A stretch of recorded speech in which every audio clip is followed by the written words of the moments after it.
आपका host Numan news today के साथ। एक्सैक्ट हम इस समय मौजूद हैं खुड़ियावाला में। ये बड़ा एक अच्छा प्रोजेक्ट था पंजाब गवर्नमेंट का कि अपना कहते हैं कि जहाँ पे फैसलाबाद गारमेंट सिटी कायम की गई और अब यहाँ पे देख सकते हैं कि इसमें जो हमारी खवातीन उनको एक ना सिर्फ ट्रेनिंग दी जाती है, जो जापान से हमारे जो साथ-साथ ट्रेनिंग लेके आए, उनको साथ-साथ वज़ीफ़ा भी दिया जाता है और उनको बुक्स दी जाती हैं।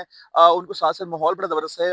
मशीन ऑपरेटिंग का पढ़ना-लिखना हर चीज़ समझाया जाता है और आप इसमें आप देखते हैं कि ये जो यहाँ के अहले इलाका है उनके लिए जो हमारी फीमेल हैं, उनके लिए एक बड़ा अपॉर्चुनिटी है। ये ना सिर्फ यहाँ पे बस ये बेसिकली टेफ्टा के साथ ये उनके साथ भी इनकी कोलैबोरेशन है और ये तकरीबन ये कोई यहाँ पे इंडस्ट्री भी है, 2 तकरीबन को जो है फैक्ट्रियाँ एमटीएम की भी है।